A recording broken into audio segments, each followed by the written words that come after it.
नमस्कार, 9 की 9 खबर देख रहे हैं आप और आपके साथ मैं हूं सोनाली सिंह। बुलेटिन की शुरुआत करते हैं। बिहार में शराबबंदी के लिए सरकार से लेकर प्रशासन पूरी तरह से मुस्तैद है, लेकिन शराब माफिया हर बार प्रशासन को चकमा देकर तस्करी कर रहे हैं। अररिया में शराब माफियाओं ने नया पैंतरा आजमाया, लेकिन उत्पाद विभाग की निगाहों से बच नहीं सके। रिपोर्ट देखिए। बिहार में पूर्ण शराबबंदी लागू करने के लिए पुलिस प्रशासन और सरकार एड़ी चोटी का जोर लगा रही है, पर फिर भी शराब माफिया हर दिन नए नए पैंतरे अपनाकर शराब की तस्करी कर रहे हैं। अररिया जिले में शराब तस्करी का एक ऐसा ही मामला सामने आया है। फारबिसगंज के सिमराहा में उत्पाद विभाग की टीम ने एक कंटेनर शराब जब्त किया है, जिसकी कीमत लाखों रुपए में आंकी जा रही है। शराब की खेप असम से लाई जा रही थी। हैरत की बात यह है कि तस्कर वाटर सप्लाई मशीन के अंदर शराब छिपाकर ला रहे थे। बताया जा रहा है कि बड़े कंटेनर के अंदर वाटर सप्लाई मशीन के भीतर शराब की खेप इस तरह सेट की गई थी कि इसका अंदाजा लगाना भी मुश्किल था। मद्य निषेध विभाग ने गुप्त सूचना के आधार पर इस कंटेनर को पकड़ा और इलेक्ट्रिक कटर से वाटर सप्लाई मशीन को काटकर शराब के कार्टून निकाले। ड्राइवर और खलासी को हिरासत में लेकर पूछताछ की जा रही है।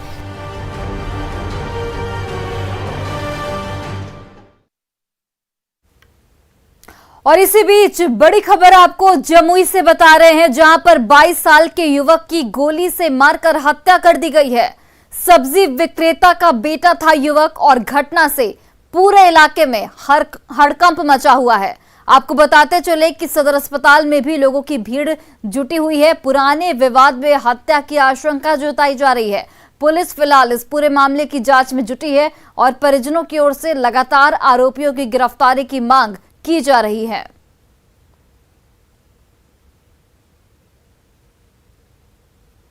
उसको वहाँ पे बोला गया था जाने पहले हॉस्पिटल लेके आया जाए। हॉस्पिटल लाया गया तो यहाँ पे डॉक्टर साहब के द्वारा जांच किया गया तो बोला कि मृत्यु हो चुकी है।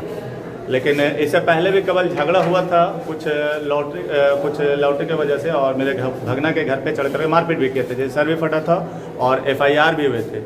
और इसमें से कुछ लोग FIR हुआ, सब लोग भागे हुए थे और आज इतना बड़ा घटना हो गया है। नाम के यूथ हैं जिनकी उम्र तकरीबन 20-21 वर्ष होगी। आज उनको गोली मारकर उनकी हत्या कर दिया गया है। जिन लोगों के द्वारा यह कृत्य किया गया उनके नाम चिन्हित हो गए हैं। पुलिस कार्रवाई कर रही है, कुछ लोगों को गिरफ्तार भी किया गया है। आगे भी गिरफ्तारी के लिए छापेमारी चल रही है। और बड़ी खबर आपको पूर्णिया से बता रहे हैं, जहां पर बायसी में CSP संचालक को गोली मारी गई है। CSP संचालक से 1,73,000 की लूट की गई है। हालांकि CSP संचालक की जान बाल यहां पर बच गई है और अपराधियों ने फायरिंग की थी। गोली पेट को छूकर निकली। पहले से घात लगाकर अपराधी बैठे हुए थे और जैसे ही उन्हें मौका मिला अपराधियों ने इस घटना को अंजाम दे दिया। हालांकि CSP संचालक यहां पर बच गए हैं। फिलहाल 1,73,000 की लूट की जो घटना सामने आई है, पुलिस उस पूरे मामले में तफ्तीश में जुट गई है। बैंक से लेके आ रहे थे हम रुपया। जब बैंक से मेरा स्टाफ लेके आ रहा था। पहले कौन स्टाफ मेरा जो है काम कर रहा था, तो वो पुलवा के नीचे जो वो आया तो उसको हम रिसीव किए। जब रिसीव किए तो वो चला गया उधर। उसके बाद हम उसके लेके हम आ रहे थे फिर, तो बीच जो पुलवा जो बीच के बीच है उसी समय हमको वो अपना क्या उसके बाद 3 है क्या है वो जो छू के निकल गया हमको। तो उस समय हमको एहसास नहीं हुआ दर्द का कुछ। उसके बाद एकदम जब वो बैग छीनने लगा तो उसके बाद सामान देखे तो हम छोड़ दिए। बैग लेके भाग गया। उसके बाद हम गाड़ी उठाए, अपना गाड़ी लेके तो गिरा दिया। और वहीं देखिए, भोजपुर जिले में 22 सवार अपराधियों ने मंगलवार की देर रात युवक पर ताबड़तोड़ फायरिंग कर उसे जख्मी कर दिया। घटना बढ़हरा थाना के घुसरिया गांव की है। हमले में जख्मी युवक को परिजनों ने बढ़हरा PHC में भर्ती कराया, जहां हालात को गंभीर देखकर डॉक्टरों ने युवक को आरा सदर अस्पताल रेफर कर दिया है। लेकिन हालात बिगड़ता देख युवक को पटना में इलाज के लिए भर्ती कराया गया। जख्मी युवक की पहचान संतोष कुमार के तौर पर की गई है। परिजनों के मुताबिक पीड़ित ससुराल में आयोजित शादी समारोह में शामिल होने के लिए घर आया था, तभी अपराधियों ने उस पर हमला बोल दिया और मौके से फरार हो गए। घटना की सूचना पर मौके पर पहुंचे ASP ने जख्मी युवक के परिजनों से पूछताछ कर मामले की जानकारी ली और दोषियों के खिलाफ सख्त कार्रवाई की बात कही है। हम लोग आया 2 बाइक सवार और बैठ के अंधाधुन 4 फायरिंग कर दिया, क्योंकि मेरे भैया बैठे थे वहाँ पे, उनको लग गया और गिर गए। इसके बाद हम पहुँचे, इसके बाद उनको बाइक को बैठा के मनीषापुर हॉस्पिटल लेके आए। क्या विवाद क्या था? विवाद कुछ भी नहीं था, वो लोग पहले से छीन छान करता है, लूटपाट करता है, हम लोग उसका विरोध करते हैं, इसीलिए हम लोग को टारगेट पे लिया था कब कितने दिनों से। सरिया गांव का मामला है। 10 बजे के तकरीबन एक युवक संतोष को अपराधियों ने गोली मार दी थी, तो उसमें हमारे पास कुछ लीड्स मिले हैं, उसमें इंक्वायरी कर रहे हैं। लड़के को पटना भेज दिया गया है, रेफर कर दिया गया है यहाँ से। सर छिनताई की बात आ रही है? नहीं, ऐसा कुछ नहीं है। और इसी बीच मौसम को लेकर एक अच्छी खबर आपको बताते चले। बिहार झारखंड में जल्द मानसून के पहुंचने की उम्मीद जताई जा रही है। 10 से 15 जून के बीच मानसून कभी भी पहुंच सकता है। अंडमान निकोबार में 6 दिन पहले से ही बारिश शुरू हो चुकी है। 1 जून से पूर्वी केरल में मानसून दस्तक दे सकता है। तो ये बड़ी खबर, अच्छी खबर आपको बता रहे हैं। बिहार में मानसून कभी भी दस्तक दे सकता है। 10 से 15 जून के बीच में बिहार में मानसून के पहुंचने की उम्मीद जाहिर की जा रही है। अंडमान निकोबार में 6 दिन पहले बारिश हुई। 1 जून से पूर्वी केरल में मानसून आ सकता है।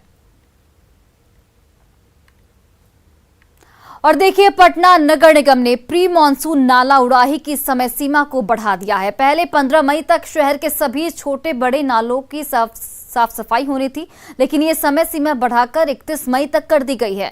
निगम की मेयर सीता साहू ने न्यूज 18 से बातचीत में बताया कि इस बार शहर में जल जमाव की स्थिति उत्पन्न न हो, इसकी पूरी तैयारी की जा रही है। मेयर से बात की हमारी सहयोगी ऋतु रोहिणी ने। अभी तो चल रहा है काम सब उड़ाही का। 31 मई तक हम लोग डेट दिए हैं कि सब उड़ाही जितना जो नगर निगम से जो जुड़ा हुआ है, जो एक्सपीडी वगैरह सब उसको पूरा कर दिया जाएगा। बोला है कि हम कर देंगे। देखिए, मजदूर नहीं मिलने का कारण था कि लगन का समय है और साथ में गेहूं कटाई का भी सीजन है, तो दोनों चल रहा है। इस कारण मजदूरों का एक कमी आ गया, जिसके कारण नाला उड़ाही का कार्य प्रभावित हुआ। तो अब मजदूर आने शुरू हो गए हैं, लगन का भी समय खत्म हो गया है, तो अब तेजी आएगी। नगर निगम ने साल 2019 में हुए जल जमाव के बाद एक निर्णय लिया था कि साल में 3 बार जो छोटे बड़े नाले हैं शहर की, उसकी साफ सफाई होगी और प्री मानसून, मानसून और पोस्ट मानसून, ये 3 बार जो है नालों की साफ सफाई होनी थी। 2020 में, 2021 में तो ये सीधे तौर पर हुई नालों की सफाई, लेकिन इस बार जो है वो डेडलाइन अभी तक क्रॉस कर गया है। लेकिन तकरीबन 60% जो छोटे नाले हैं शहर के, उसकी अभी तक सफाई नहीं हुई है। हम इस वक्त स्टेशन के इलाके में मौजूद हैं। आप यहाँ पर सीधे तौर पर तस्वीरों में देखिए कि किस तरीके से नालों के जो कचड़े हैं उसको निकालकर ऐसे ही सड़क पर छोड़ दिया गया है। इसको लेकर के पटना के जो वार्ड पार्षद हैं तमाम वार्डों के, उन्होंने भी महापौर से शिकायत करी थी, जिसके बाद ही महापौर ने ये निर्णय लिया है कि अब जो डेडलाइन 15 मई का था उसे 31 मई तक के लिए बढ़ा दिया गया है। न्यूज 18 के लिए ऋतु रोहिणी, पटना। और बड़ी खबर आपको देवघर से बता रहे हैं, जहां पर देवघर में स्वास्थ्य व्यवस्था को ठप कर दिया गया है। डॉक्टरों ने सामूहिक इस्तीफा दिया है। आपको बताते चले कि 19 डॉक्टरों ने इस्तीफा दिया है। तो देवघर में स्वास्थ्य व्यवस्था फिलहाल ठप है। 19 डॉक्टरों ने इस्तीफा दिया है। डॉक्टर के साथ कल मारपीट की गई थी और इसी को लेकर डॉक्टरों ने इस्तीफा दिया है। ओपीडी के साथ इमरजेंसी सेवा भी बाधित है और इसी को लेकर मरीजों को बेहद परेशानियों का सामना यहां पर करना पड़ रहा है। और अब आपको वो तस्वीर दिखाते हैं जिस पर पूरा बवाल मचा है। देवघर का सदर अस्पताल कल पल भर में अखाड़ा बन गया। तस्वीरें देखिए आप।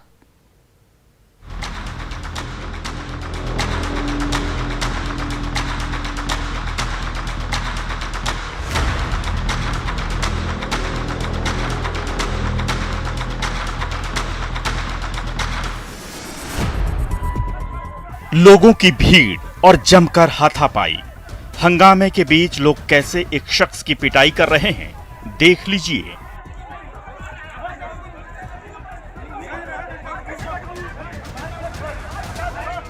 तस्वीरें देवघर सदर अस्पताल की हैं, जहां मरीज के परिजनों और डॉक्टरों के बीच पहले जमकर तू-तू मैं हुई और फिर नौबत हाथापाई तक आ गई। बात इतनी बढ़ गई कि देखते ही देखते मरीज के परिजनों ने डॉक्टर के साथ ही अस्पताल के एक कर्मचारी की पिटाई कर दी।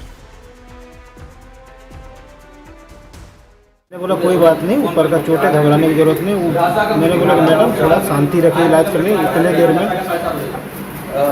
उनके 2 और लड़के थे साथ में, और जो पेशेंट था वो भी, तीनों और औरत ने मिलकर मेरे पर हाथ उठाना स्टार्ट कर दिया, मेरे से मारपीट की। दरअसल विवाद इलाज को लेकर हुआ। डॉक्टर और अस्पताल के कर्मचारियों का आरोप है कि महिला अपने घायल बेटे के साथ अस्पताल पहुंची थी। महिला के बेटे का सिर फटा था और ड्रेसिंग के बाद डॉक्टरों ने उसे घर ले जाने को कहा, लेकिन मरीज के परिजन ऑपरेशन कराने पर अड़ गए। जब डॉक्टर ने मरीज के परिजनों की बात नहीं मानी तो डॉक्टरों के साथ मारपीट की गई।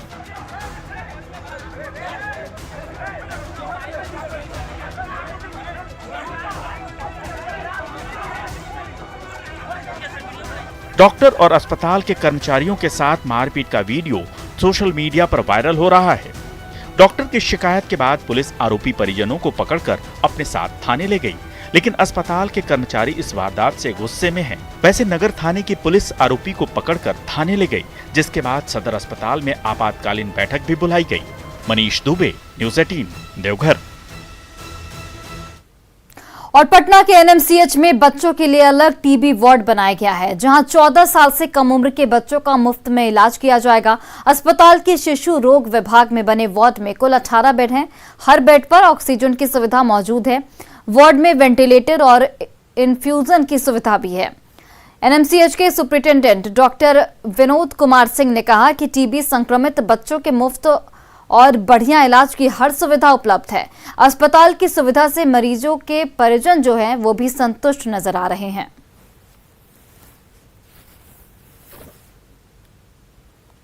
यहाँ टीबी के इलाज की हर व्यवस्था है। हमारे हर बेड पर ऑक्सीजन पॉइंट लगा हुआ है।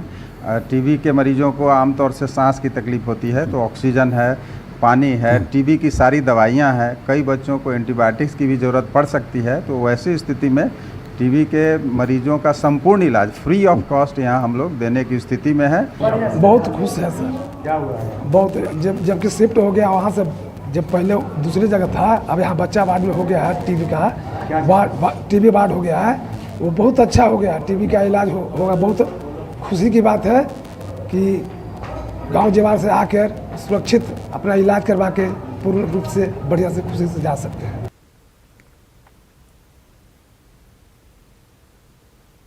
और शिवहर में 2 सब्जी विक्रेता की मौत पर स्थानीय लोगों का गुस्सा फूट पड़ा है। आपको बताते चले कि स्थानीय लोगों ने हत्या का आरोप लगाते हुए शहर के मुख्य चौराहे को जाम कर दिया और आगजनी की गई। यहां पर पुलिस प्रशासन लगातार लोगों को समझाने बुझाने की कोशिश कर रही है, लेकिन लोग मानने को तैयार नहीं है।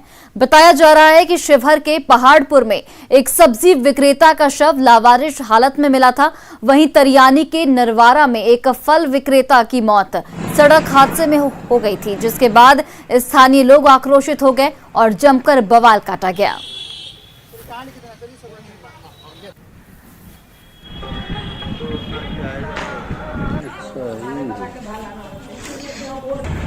ये मियापुर हटा थाना अंतर्गत नया गांव एक जगह है, जहां पर मोटरसाइकिल से आ रहे थे, एक्सीडेंट हुई है। इसमें एक व्यक्ति की मृत्यु हुई है।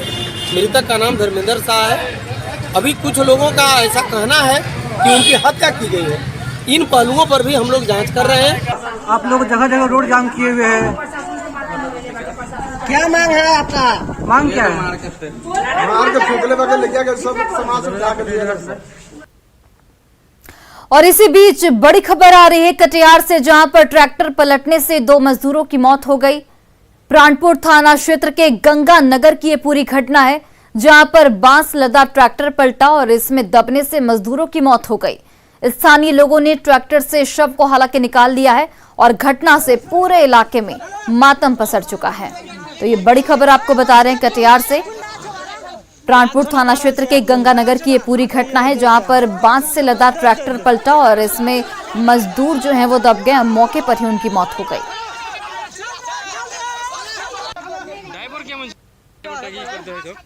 और भागलपुर के तातारपुर थाना क्षेत्र के काजवली चक में हुए ब्लास्ट के बाद से ही जिला प्रशासन की ओर से अवैध पटाखा व्यवसायियों के खिलाफ कार्रवाई करते हुए विभिन्न जगहों से भारी मात्रा में पटाखा को जब्त किया गया।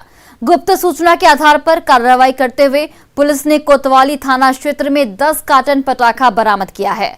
पुलिस ने अवैध पटाखे को जब्त कर मामले की जांच शुरू कर दी है। प्रशासन की तरफ से की जा रही छापेमारी से अवैध कारोबार में शामिल लोगों में हड़कंप मचा हुआ है। और देखिए, मनरेगा घोटाला मामले में आईएएस अधिकारी पूजा सिंघल के साथ साथ राजधानी रांची में जो चीज सबसे ज्यादा चर्चा में आई वह था पल्स अस्पताल। ईडी की कार्रवाई पल्स की जमीन तक पहुंच गई तो मालूम चला कि इस भुईहरी जमीन की जांच रिपोर्ट ही लापता हो चुकी है। कुल मिलाकर पूरा मामला अब पल्स की जमीन के नेचर और उससे जुड़ी जांच रिपोर्ट पर टिक गई है। देखिए न्यूज़ 18 पर एक्सक्लूसिव रिपोर्ट।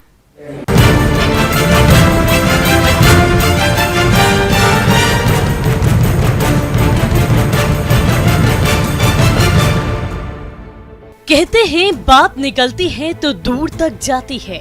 मनरेगा घोटाले में बात खूंटी और चतरा से ही निकली थी, लेकिन आज आईएएस पूजा सिंघल की गिरफ्तारी से लेकर पल्स अस्पताल के डीएनए को खंगालने तक मामला पहुंच गया है। फरवरी 2020 को नारायण नाम के एक व्यक्ति ने ट्वीट कर सीएम हेमंत सोरेन से रांची में भुईहरी जमीन की खरीद बिक्री की जांच को लेकर मांग की थी, जिसके जवाब में तत्कालीन रांची डीसी को इस पूरे मामले की जांच के आदेश दिए थे। जांच के दौरान अपर समाहर्ता और बड़गाई अंचल कार्यालय की ओर से पल्स की जमीन की जांच कर रिपोर्ट सौंप दी गई थी, लेकिन आज यही जांच रिपोर्ट लापता बताई जा रही है।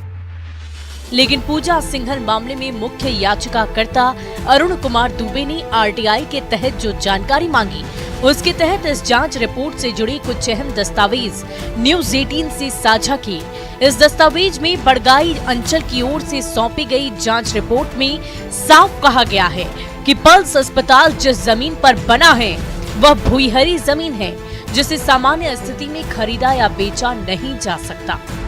जांच ये देखिए, जब पेपर में ये आया था और मुख्यमंत्री का ट्वीट किया गया था कि इसके पल्स हॉस्पिटल को जांच कराया जाए, मैंने है सो उपायुक्त महोदय को सूचना अधिकार के तहत है सो मांगा कि भाई पल्स हॉस्पिटल की जो जांच हुई है उसका है सो आप है सो पूरे संचिका मुझे उपलब्ध कराया जाए। जब सूचना अधिकार के तहत जवाब नहीं मिला तो उसमें हम प्रथम अपीलीय में गए, पर ये कॉपी और एक कॉपी ये तो दे रहा है उसके आधार पर हमको मिला, और एक बड़गाई अंचल का जो रिपोर्ट है वो भी अधूरा एक पन्ना दिया है। जांच रिपोर्ट सौंपने को लेकर 20 फरवरी 2020 को रांची के तत्कालीन डीसी की ओर से राज्य सरकार के विशेष कार्य पदाधिकारी को पत्र भेजा गया, लेकिन जांच रिपोर्ट आज लापता बताई जा रही है। यहां तक कि सूचना के अधिकार के तहत जब जानकारी मांगी गई तब भी आधी अधूरी जानकारी ही उपलब्ध कराई गई, लेकिन उससे भी पल्स की भुईहरी जमीन का इतिहास साफ उजागर होता है। संचिका ही गायब है। जब संचिका गायब है और इसमें दो जगह बड़गाई अंचल का रिपोर्ट को तो माने जो दिया है। अब यहाँ लिखते हैं, एक पदाधिकारी लिखते हैं जांच करता है कि झारखंड सरकार को भेजा जा सकता है। यह देखिए, ये लिख रहे हैं झारखंड सरकार को भेजा जा सकता है। संचिका का जो भी रिपोर्ट है वो संकलन करके मुख्यमंत्री आवास को भेजा जा, मुख्यमंत्री के यहाँ भेजा जा रहा है। ठीक है मुख्य संचिका, लेकिन उपायुक्त महोदय के यहाँ हो सकता है कि मिस हो गया हो, लेकिन मुख्यमंत्री के यहाँ जो भेजा उसका तो रिपोर्ट होगा, ताकि दोनों जगह गायब हो गई। दरअसल पल्स की कुल 33 डिसमिल की यह जमीन कई हिस्सों में बेची गई है, जिसमें 30 डिसमिल जमीन पल्स संजीवनी हेल्थ केयर सेंटर के नाम से बेची गई है, जिसके डायरेक्टर पूजा सिंघल के पति अभिषेक झा हैं। वहीं 3 डिसमिल जमीन अभिषेक झा की मां यानी कि अमिता झा को बेची गई है। इसकी रजिस्ट्री जमीन के मालिक स्वर्गीय रंजीत मलिक की पत्नी तापसी मलिक और उनकी बहू ओलिविया मलिक की ओर से की गई है। बताया जा रहा है कि पंचवटी प्रोमोटर्स की ओर से एक एग्रीमेंट मलिक फैमिली के साथ की गई थी, जिसके बाद ये डील पूरी की गई। रंजीत मलिक पर है सो आदिवासी लोग कुछ है सो भूमियारी जमीन के लेकर के कमिश्नर के केस किए, डीसीआर का कमिश्नर में हुआ। और जो इसमें डॉक्यूमेंट में लिखा जा रहा है कि कमिश्नर के द्वारा है सो इसको है सो सेटलमेंट आदेश किया गया, तो उस समय जो भी है कि मरवाड़ी कमिश्नर थे उन्होंने ये सेटलमेंट किया। लेकिन कैसे सेटलमेंट किया, भूइयारी ज़मीन तो कभी सेटलमेंट हो, बकास ये क्या कह के कि कौन बेगम है उसका ज़मीन है। मामला पल्स अस्पताल की ज़मीन के नेचर से जुड़ा है, तो दूसरी तरफ पल्स अस्पताल की ज़मीन की जांच रिपोर्ट से कुल मिलाकर इस पूरे मामले में पल्स अस्पताल की पल्स तेज हो चुकी है। संजय कुमार सिन्हा, न्यूज़ 18, रांची।